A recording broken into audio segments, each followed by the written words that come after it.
presente se diseña con las voces del futuro. Radio Perio, la radio que se sintoniza con el mouse.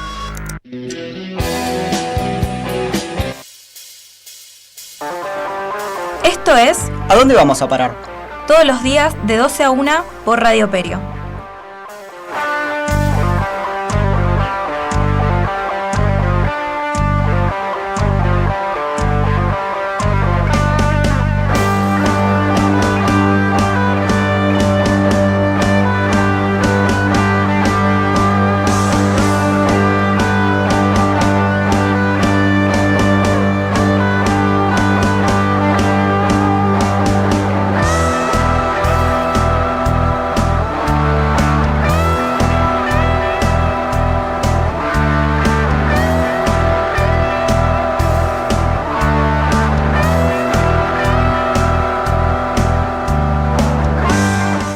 Buenos días, ¿cómo andan? Estamos aquí en una nueva edición de La Delgada Línea Roja. Hoy 6 de mayo, martes.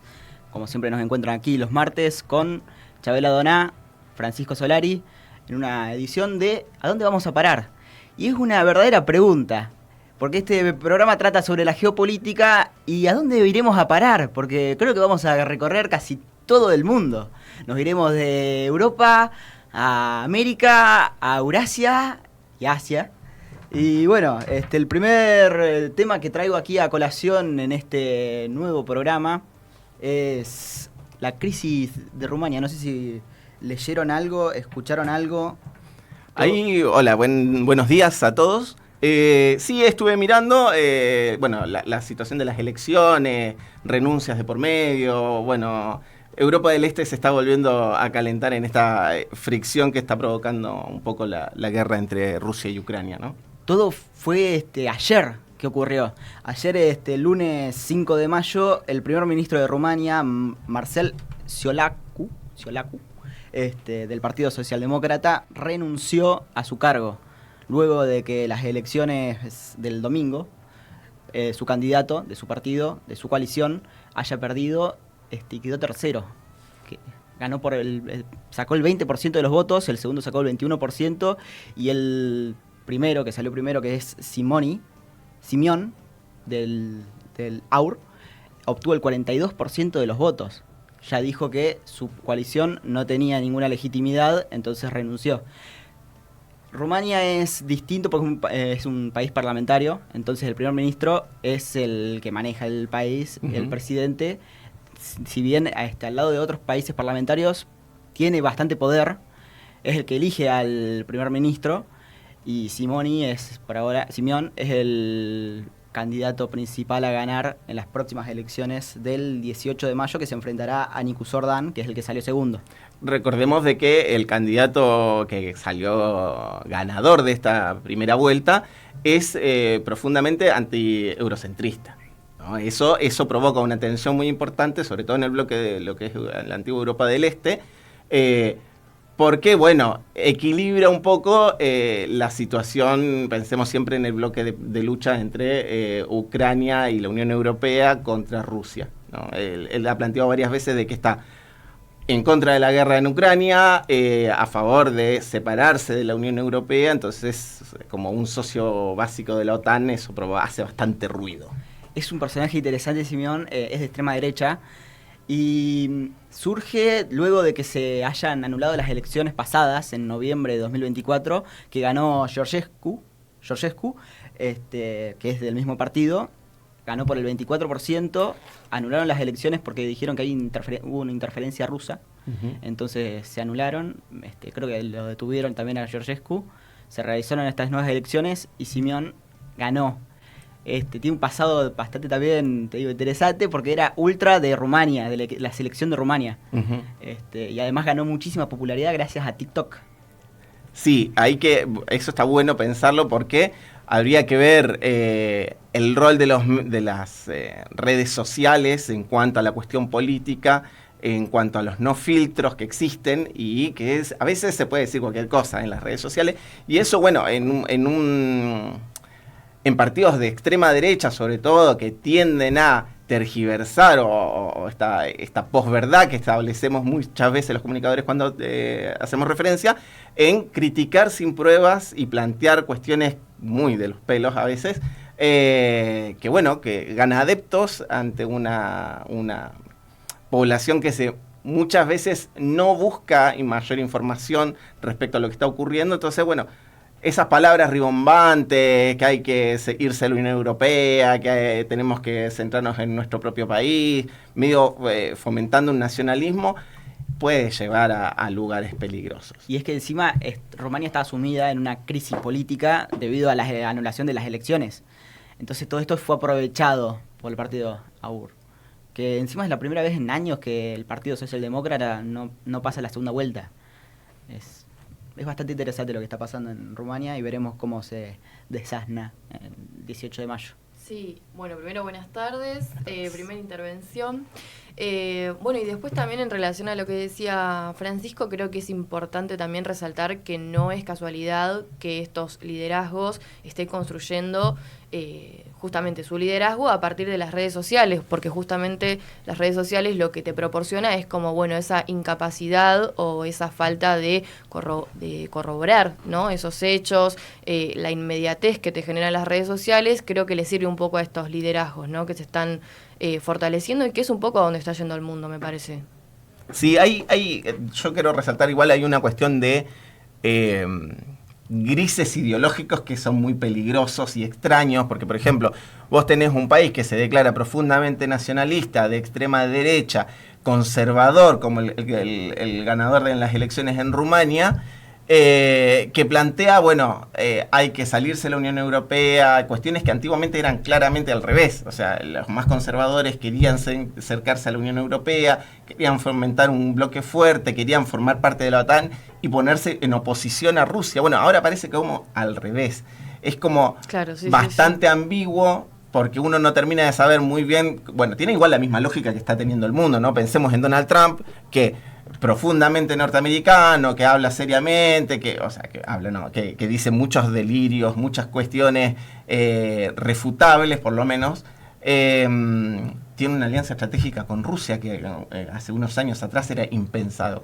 O sea, de hecho, no unos años atrás, las elecciones pasadas, Joe Biden declaraba casi como el primer terrorista del mundo a Vladimir Putin, y ahora Donald Trump se sienta a concesionarle cuestiones a Rusia en una guerra de Ucrania, en donde claramente los rusos están ganando, pero le está entregando Crimea, le está entregando todos los territorios que Rusia invadió. Y retirándole el apoyo a Ucrania. Y también retirándole claramente el apoyo a Ucrania y dejando medio a la Unión Europea sola. Entonces, el mundo deja de ser una guerra, deja de ese papel de guerra fría. Después lo podríamos, en otro programa, vamos a ir desarrollando este tema, porque es bastante interesante cómo un mundo unipolar, después de la caída de la Unión Soviética, se fue convirtiendo en un mundo multipolar, y cómo van surgiendo nuevas potencias, caen algunas, vamos a ver que está todo mezclado. De hecho, hoy vamos a hablar en un momento sobre la situación en Cachemira, y vamos a ver que hay una vinculación geopolítica mundial que tiene que ver con la dominación de la economía más importante del mundo.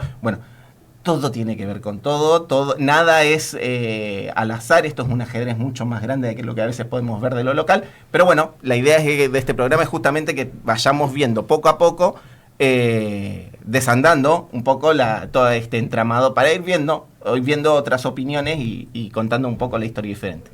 Y bueno, ya que estamos hablando de poder en base a la tecnología, en redes y todas estas cuestiones, ¿qué es esto del Televisa Leaks que ocurrió en México, no? Bueno, ahora nos vamos para otro lado, un poquito más para acá, más cerca de Argentina. Bueno, Televisa Leaks es el nombre de una operación que se generó a partir de la televisora justamente conocida de México, Televisa, que es la más grande en habla hispana. Y Televisa Leaks es el nombre que le puso Aristegui Noticias, que es el portal web de noticias que encabeza Carmen Aristegui, en el que justamente denuncian que hay, bueno, ahí tenemos la foto de Carmen Aristegui, que es una periodista muy conocida en México y en Latinoamérica, muy respetada, tiene también la línea de ser muy crítica con el poder, sobre todo con el poder político, muy en defensa de la democracia, de la justicia social. Obviamente tiene sus ideas, pero bueno, es muy conocida por justamente defender estos valores desde el periodismo, ¿no? Bueno, ¿qué hace Aristegui Noticias? Hace una denuncia a Televisa, como dije recién, que es la televisora más grande de habla hispana en el mundo. ¿Y la denuncia con qué tiene que ver? Tiene que ver con que se filtraron, a partir de una persona que trabajaba adentro de Televisa, más precisamente 5 terabytes de información interna de Televisa, de un grupo que comandaba, que operaba dentro de Televisa, y comandaba operaciones políticas, justamente defendiendo los intereses de Televisa, que ese grupo se llama El Palomar, porque justamente funcionaba en El Palomar, que es como una sede de Televisa en México. Y bueno, ¿qué hacía este grupo El Palomar? Generaba operaciones de índole política.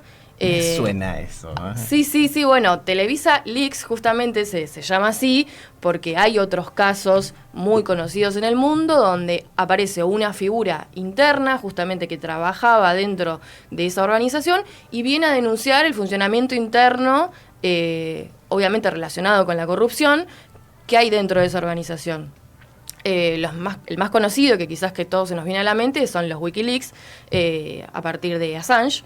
Bueno, entonces en este caso, la persona que viene a denunciar los Televisa Leaks es un chico que trabajaba dentro de Televisa, que se llama Gómez, se llama de apellido Gómez. Bueno, y él lo que hace es decir, bueno, yo trabajé muchos años o mucho tiempo en Televisa, y me hacían formar parte de operaciones en fin de defender los intereses de Televisa. En esto apuntábamos contra políticos, contra personas que disputaban poder y a Televisa no le convenía que eso se disputara.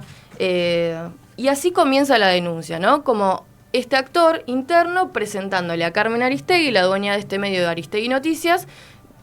Bueno, ¿de qué se trataba? Ahí le entrega los 5 terabytes de información interna, que eso incluye fotos, información, videos, informes, bueno, como una catarata de elementos que entrega esta persona a Aristegui Noticias con el fin de que a partir de una investigación periodística se pueda hacer algo. Porque recordemos también que cuando uno tiene esta información es muy difícil saber qué hacer, porque uno dice, bueno, la verdad es que hay muchas presiones, si yo hablo seguramente sufra aprietes, la información es muy valiosa porque toca los intereses de los poderosos, ¿no?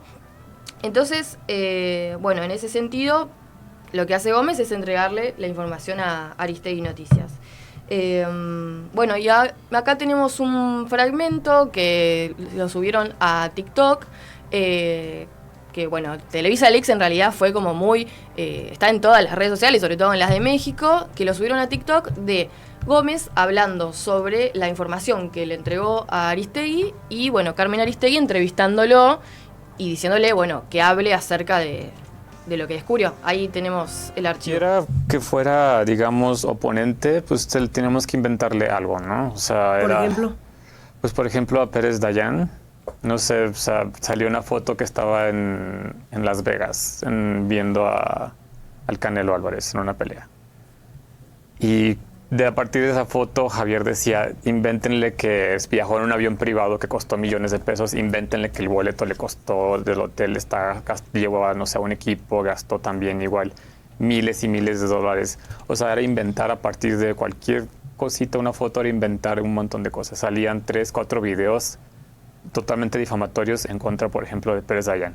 O sea, pero era contra pues, todos los magistrados. O sea, cualquiera que fuera, digamos, oponente, pues...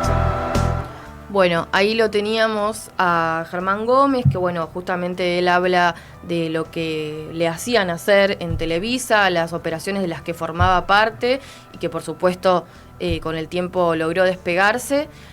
Pero bueno, hablemos también, eso es cómo empezó la denuncia, ¿no? En Televisa Leaks, lo que el grupo Aristegui denominó Televisa Leaks en su investigación periodística. Pero bueno, también hablemos de la profundidad de este caso, ¿no? ¿Qué es el grupo El Palomar? ¿Cómo opera el grupo El Palomar? Bueno, como dije anteriormente, se llama así porque es ahí donde se hacían las operaciones, era la cocina de las operaciones de Televisa. Y bueno, ¿en qué constaba, no? Por un lado, en campañas de bots, en redes sociales, que eso realmente no es una práctica muy conocida en estos tiempos, pero bueno, es muy fuerte también la idea de que esto se lleve adelante por parte de Televisa, ¿no? Justamente. Bueno, después asesoramiento y ejecución de operaciones digitales hacia las figuras públicas, como bueno, apuntar contra cierto blanco y después poner todos los recursos a disposición para que vayan todos a ese blanco. Y eso más que nada era lo que hacía el grupo El Palomar. Pero después también es necesario pensar como cuáles son los principales descubrimientos que arrojó esta investigación periodística, ¿no? Uno de los principales, como decía recién, descubrimientos que el grupo de Aristegui Noticias arroja, que está en ese archivo de 5 terabytes, es el apoyo a Arturo Saldívar, que en su momento fue candidato a la Corte Suprema, y lo que se descubrió a partir de esta investigación es que el apoyo a Saldívar fue por parte de Televisa.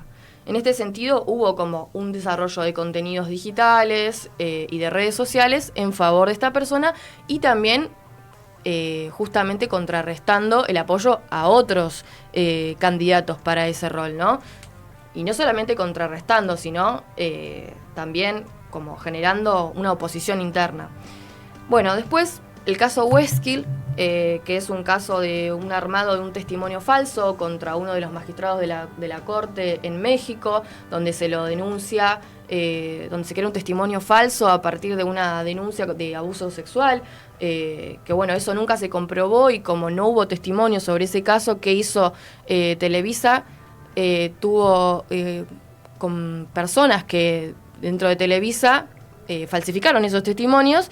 Y bueno, acá tenemos un video que demuestra cómo ese testimonio falso funcionó para generar como un malestar dentro de ese magistrado a partir de culpabilizar a su hijo de algo que, por supuesto, no había pruebas, ¿no? Entonces, ¿qué hizo Televisa? Las creó. Ahí vamos a ver el video. El mormón con múltiples esposas. A ver, toma uno, Carla Aguilar. O sea, si estamos dando ese testimonio de forma anónima, es porque sabemos quién es la familia Camero. Y tenemos miedo de lo que puede llegar a ser la familia Camero. ¿Por qué creen que las niñas víctimas de este escuincle se fueron a vivir a Estados Unidos?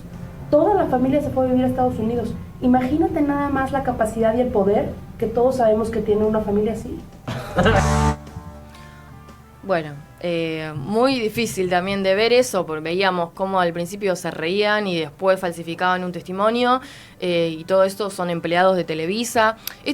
Hablamos en condicional también, o sea, porque hablamos en potencial justamente porque es una investigación periodística, pero al mismo tiempo no está en la justicia todavía esto. Eso te iba a preguntar, o sea, todavía no llega a una instancia judicial una situación como esta, porque es complejo, porque vos estás definiendo candidatos, sacando personas que te parezcan molestas, poniendo en aprietes a la justicia. Bueno, es como interesante que todavía no se mueva un fiscal o que haya un avance en la justicia respecto a este tema.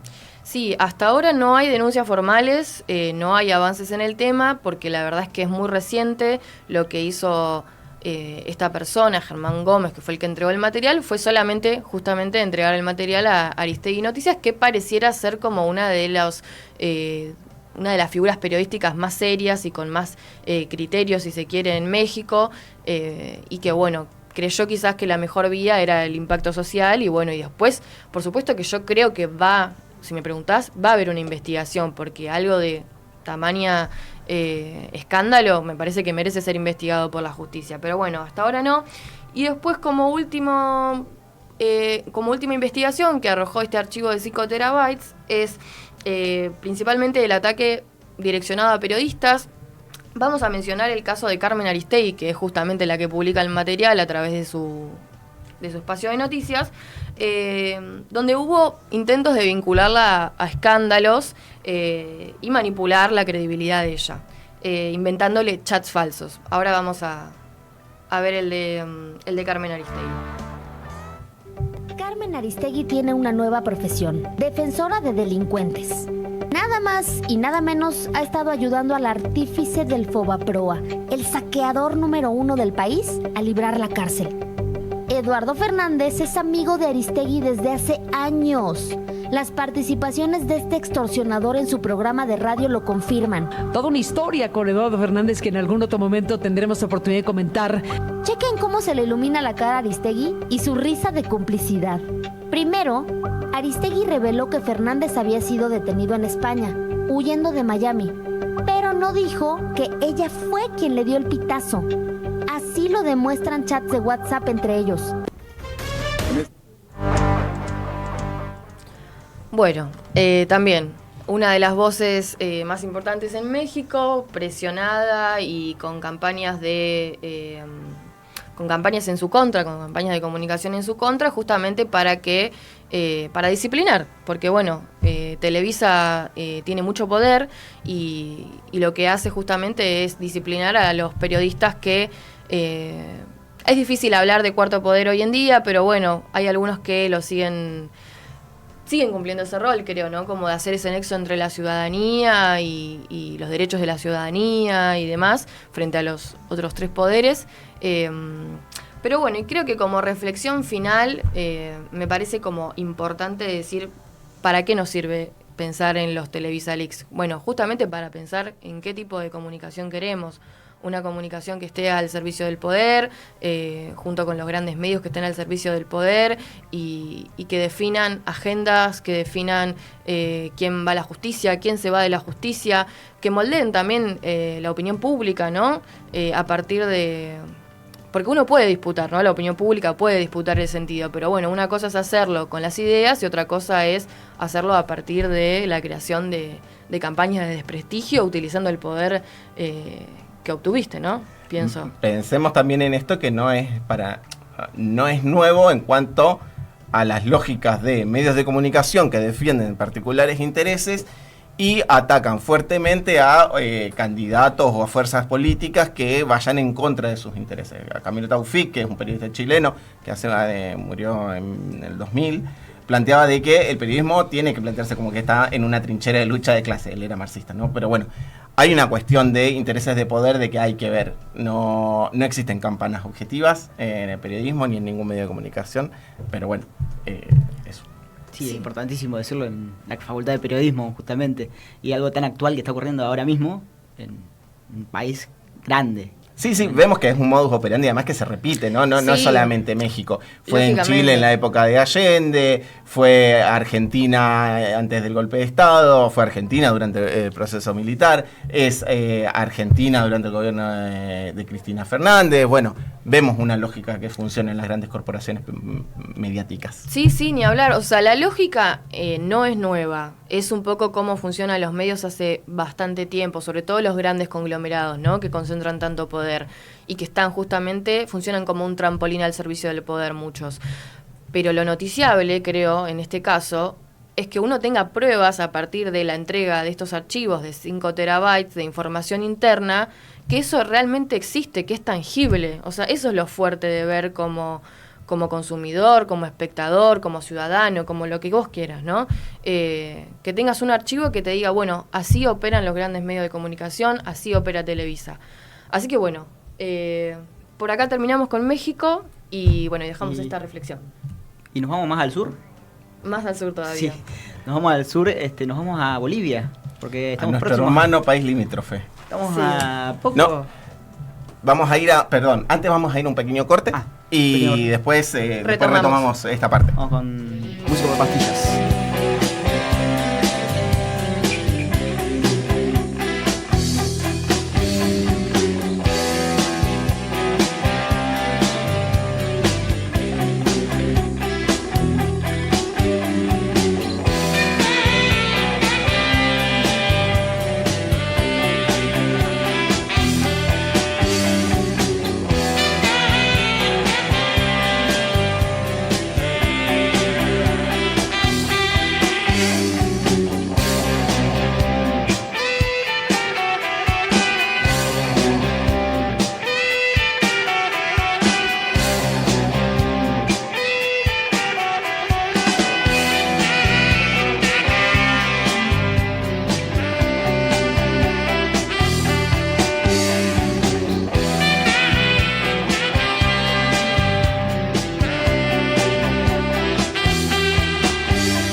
en blancos soquetes chinos. Son todas joyas, patricias de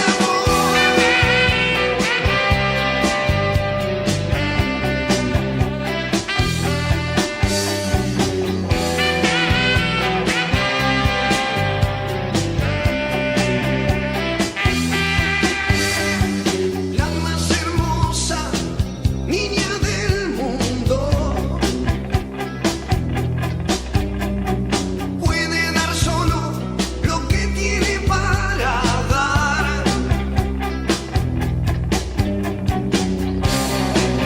Música para pastillas, rápido y mucha cuchillería. Para mi amor, esto está muy Shanghái.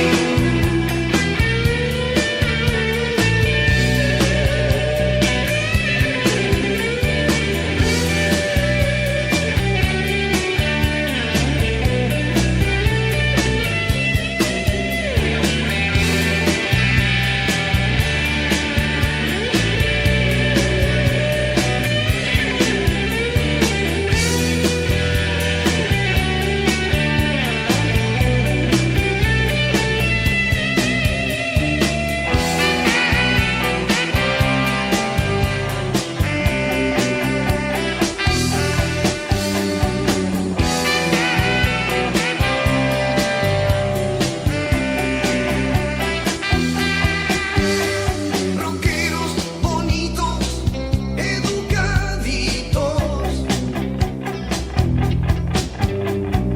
con grandes gastos, educaditos.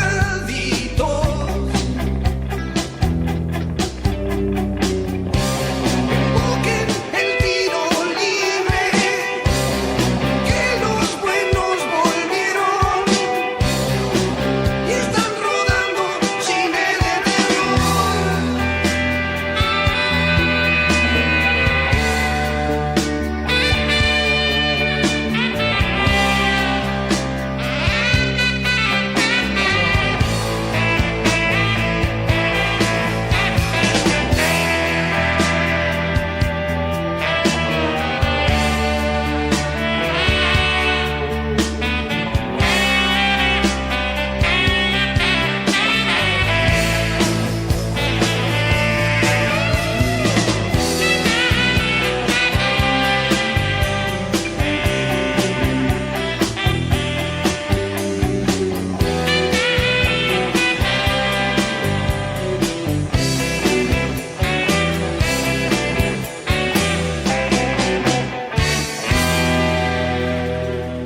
¿Qué importan ya tus ideales?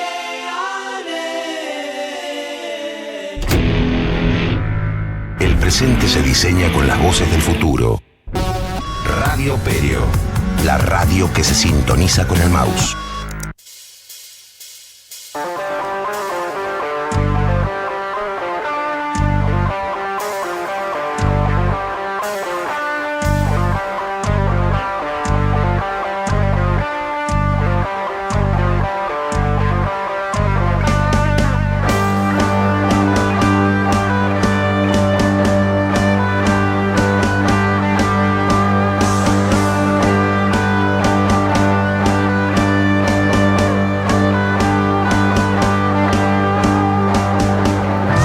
Hemos vuelto aquí en la delgada línea roja.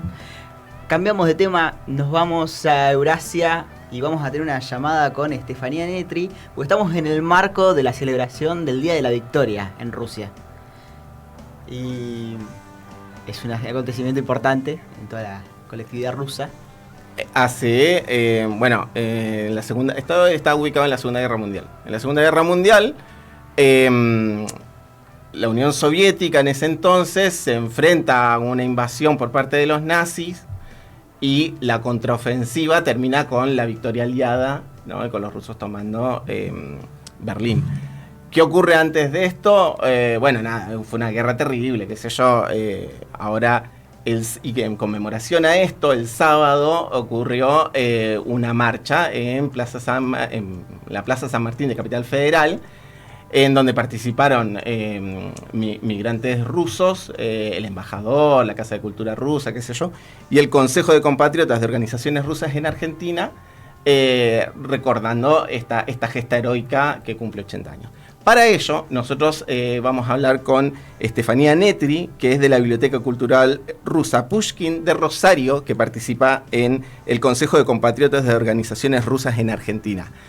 Buenas tardes, Estefanía, ¿cómo estás? Francisco Solari, Franco y Chabela te hablan desde la Ciudad de La Plata. ¿Cómo estás?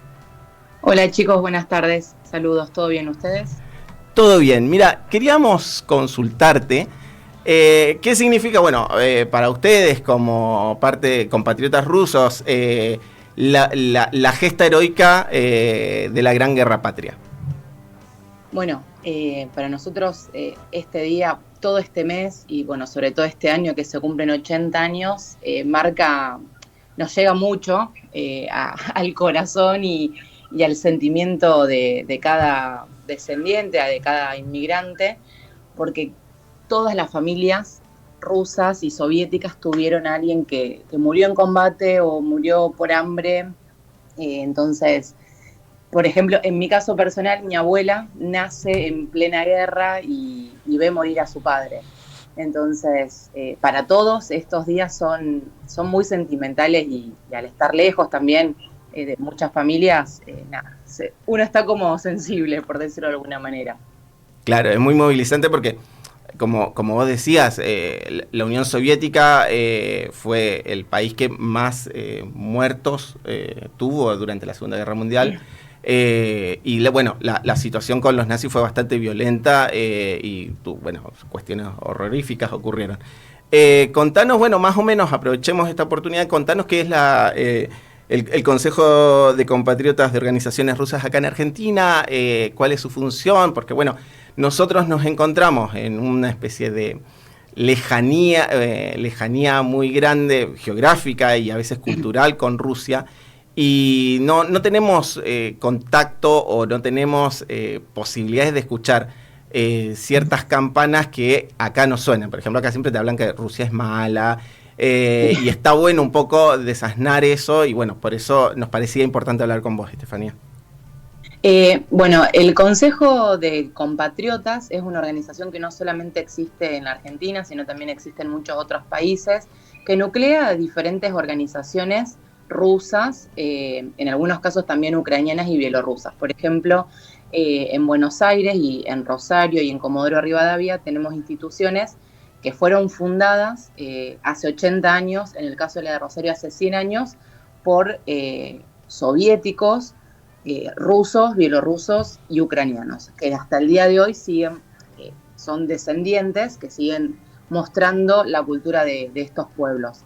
Y después tenemos diferentes tipos de organizaciones a lo largo y ancho del país que muestran desde diferentes aspectos la cultura rusa. Por ejemplo, en Bariloche tenemos un coro, el cual canta canciones folclóricas y de la iglesia, mostrando una parte de la cultura rusa que no solemos ver muy a menudo. También está la Casa de Rusia en Bariloche. En Paraná tenemos una casa cultural también donde se muestran diferentes tipos de actividades, desde muestra de fotos. Porque, ¿qué pasa? En el interior, en Buenos Aires, si bien está Casa de Rusia, en el interior siempre se dificulta un poquito mostrar sobre la cultura. Entonces, este consejo lo que nuclea son este tipo de organizaciones donde se trabaja por la difusión de la cultura rusa, donde mostramos, tratamos de seguir contando la historia que no cuentan en los medios de comunicación, por ejemplo, y mantener viva la historia y la memoria de nuestra familia. Muy, muy, muy interesante, Estefanía.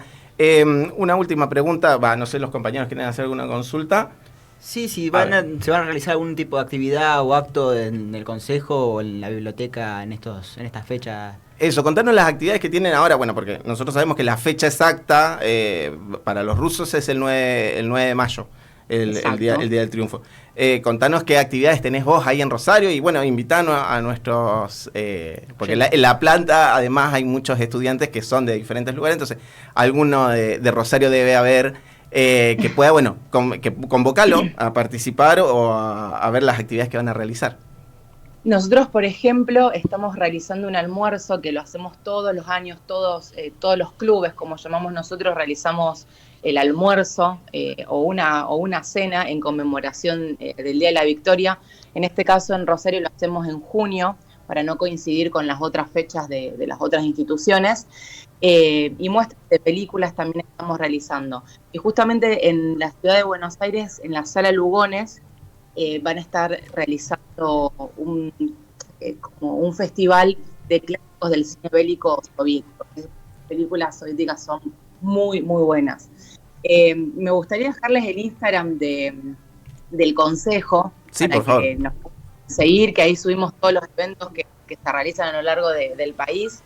Es CCJCRA, es el Instagram, y ahí subimos todo, la Casa de Rusia, lo que hacen las diferentes instituciones que están en Buenos Aires, porque Buenos Aires es grande y bueno, tiene en cada rinconcito diferentes instituciones. Bueno, Estefanía, agradecemos, ya anotamos el Instagram CCJRA, síganlo en Instagram para saber qué está haciendo la comunidad rusa, para saber cuáles son las actividades por esta época de los 80 años del triunfo en la Gran Guerra Patria, como denominan los familiares rusos. Y bueno, te agradecemos muchísimo este contacto y esperamos poder estar con ustedes en otra oportunidad. Gracias a ustedes por permitirnos visibilizar un poco lo que sucede en la comunidad rusa dentro de Argentina. Muchísimas gracias. Hasta luego. A ustedes. Bueno, ahí estuvo con nosotros Estefanía Netri, de la Biblioteca Cultural Rusa Pushkin de Rosario, perteneciente al Consejo de Organizaciones Rusas en Argentina. Muy interesante, la verdad, tener esa mirada. Ahora, yo les voy a contar un poco, porque es la idea de esta parte, qué ocurrió, por qué es tan importante, por qué los rusos, nosotros hablamos de la Segunda Guerra Mundial, nosotros no pasan, de hecho nosotros participamos, Chile, Argentina, varios países participaron en la Segunda Guerra Mundial, pero bueno, al final, cuando ya el nazismo estaba en retroceso. Pero es interesante ver la perspectiva de los rusos en cuanto a ellos pusieron más de 20 millones de muertos en este conflicto bélico, muy por encima de lo que fueron los aliados. Y ha sido muy extraño cómo ha funcionado, bueno, no es extraño, tiene la lógica de las industrias culturales, cómo han ido quitándole importancia al papel que tuvo la Unión Soviética en el triunfo contra el nazismo en pos de los norteamericanos. Nosotros vemos una película ahora, Hollywood y es Hollywood, los espías rusos, claro, el ruso siempre es el malo. Exacto, bueno. Muy por el contrario, el papel que cumplió la Unión Soviética para lograr el triunfo sobre el nazismo fue importantísimo, pero demasiado importante.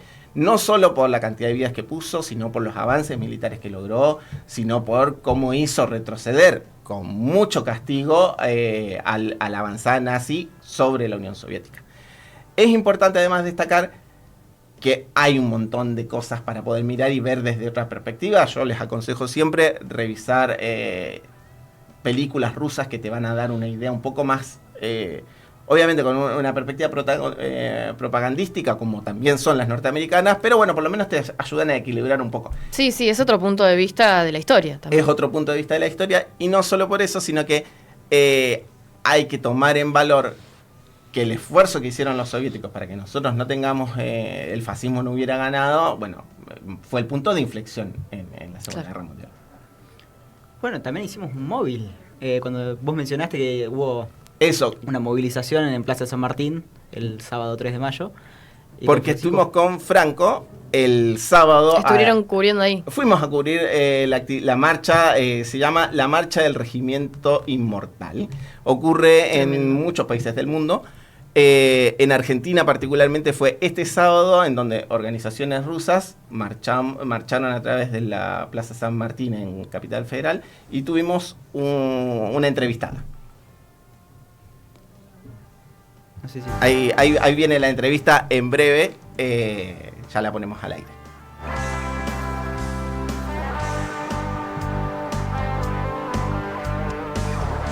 Es tiempo de luto para esta familia india. Bueno, ahí pequeño un pequeño inconveniente. Pero bueno, ahí ya la enganchamos y ahora vamos a ver a... ¿Qué se conmemora hoy? Ahí están. Bueno, todo este mes y todo este año conmemoramos 80 años de la Gran gran victoria. Es la fecha patria más importante para mi país, para Rusia. Seguimos como todos salimos de la Unión Soviética y por eso es algo sagrado para cualquier persona rusa patriota. Y hoy es una campaña internacional en la cual recordamos a nuestros familiares perecidos como mi bisabuelo o que participaron y regresaron a casa sanos y salvos. O sea, con los retratos de ellos para decir que para nosotros están vivos, seguimos manteniendo la memoria. Mi abuelo, puedes ver aquí que solo vivió 21 años. Me emociona lo poco que vivió, ¿no? Porque era el piloto, era muy talentoso. ¿Qué más cosas podría aportar a mi país, a mi familia? Pero lo perdimos como muchas familias. Murió en Kursk en el año 1943, cuando justamente se dio el punto de inflexión en la guerra. Y entregó su vida, digamos, lo más valioso que tiene el ser humano, y así fueron 27 millones más. Es una cifra tremenda, si lo pensás, lo ves, pero alguien calculó incluso que si guardamos un minuto de silencio por cada una de estas personas, tendremos que estar en silencio 50 años. O sea, fue esta cantidad de sacrificio que hizo en mi país, ¿no? Para que podamos seguir viviendo sin nazismo. ¿Se hace todos los años esto? Sí, hacemos cada año en Rusia, dentro de Rusia, fuera de Rusia. Todas las personas que de verdad, o sea, se sienten patriotas siempre lo respetan. Esta fecha es sagrada, 9 de mayo y todo lo que está cerca del 9 de mayo. Muchísimas gracias. Y bueno,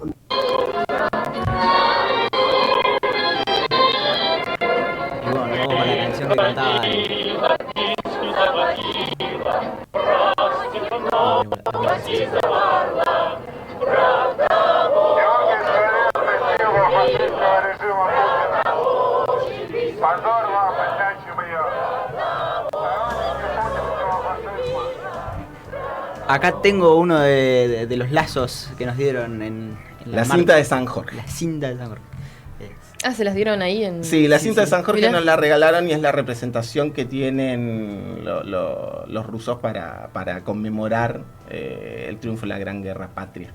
Ellos la denominan así por la importancia que tuvieron. Bueno, ahí teníamos me va a salir muy mal el apellido, pero Valeria Titsina. Sí, son difíciles de pronunciar. Es difícil el ruso, que tuvo la deferencia de hablar con nosotros y contarnos ahí la historia de su abuelo. Bueno. Muy emocionada, aparte ella también, por poder hacer esto en Argentina, en el país en el que vive actualmente, creo yo. No solo muy emocionada, sino que es muy movilizador para ellos, porque pensemos que, como es tanta cantidad de gente, todos tienen a alguien que interpela directamente la situación. Pensemos que durante la invasión nazi, el pueblo soviético sufrió hambrunas, los asediaron varias ciudades, sobre todo Leningrado, que fue la ciudad que fue asediada durante 2 años y medio, el asedio más grande de la historia. Hubo grandes batallas en Kursk y hubo grandes batallas en lo que en ese momento se llamaba Stalingrado. Claro. Corrió mucha sangre, también si ustedes ven un poco de historia, hubo una brutalidad de los nazis para con el comunismo, no solo por una cuestión estratégica, la guerra de comerse los recursos, petróleo, minerales, hierro, que podían haber ayudado al Tercer Reich a expandirse al resto del mundo, sino que además había una cuestión ideológica. Porque a veces, sobre todo ahora que tenemos un presidente que medio que confunde la historia y plantea de que el nazismo y el comunismo son lo mismo, no tienen nada que ver, son ideológicamente contrarios y Hitler, el mayor representante, buscaba y perseguía a los comunistas por sobre todas las cosas. Muy interesante. No sé si llegamos a hablar del conflicto en Cachemira, que es lo más actual que tenemos ahora, entre el conflicto entre Pakistán e India. Bueno, hablemos muy rápidamente de eso. Pakistán e India son 2 países limítrofes del sudeste asiático. Pensemos en India, el país con mayor uno de los países con mayor población o que está creciendo enormemente, uno de los países más importantes económicamente en el mundo, contra Pakistán. ¿Qué tiene que ver? Siempre tienen que ver los ingleses en este tipo de cosas. Bueno, el gran conflicto, todo lo que era la India británica era un solo territorio, que era lo que ellos denominaban la India, en donde estaba Pakistán, en lo que sería actualmente Pakistán, India y Bangladesh, esos 3 países. ¿Qué pasa? Cuando llegan los británicos, su planteo es, habían una serie de principados en esta zona, ellos los mantienen para poder dividir y tener más fuerza ellos a la hora de controlar, y dividen cuando empieza el proceso de independencia con Mahatma Gandhi y todo eso. Bueno, ellos se retiran, pero antes hacen una especie de división entre musulmanes e hindúes. Pensemos que en esta zona es la mayor concentración de hindúes en el mundo, pero además hay una gran cantidad de musulmanes. Todos estos musulmanes se fueron para el lado limítrofe hacia el norte, que se limita con Afganistán y con parte de Irán y alguna parte de China. Y ahí tuvieron una división. Pero bueno, como esas divisiones fue una división religiosa, provocó muchas migraciones, no todos estaban muy de acuerdo. Y hubo una zona en particular que se llama Cachemira, Jammu y Cachemira son dos zonas, que quedaron divididas. Cachemira en el control indio y Jammu en el control pakistaní.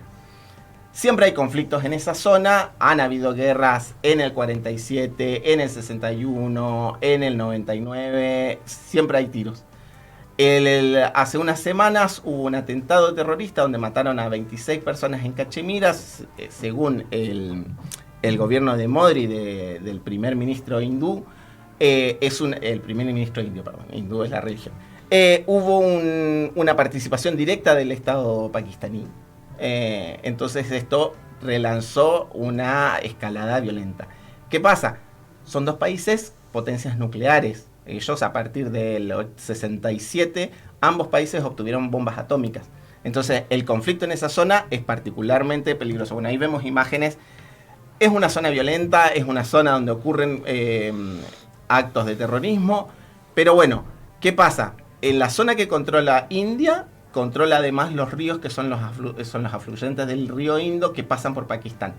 Pakistán es un país agrícola, el 80% de su PBI viene de la producción agrícola y el 50% de su gente trabaja en cuestiones agrícolas.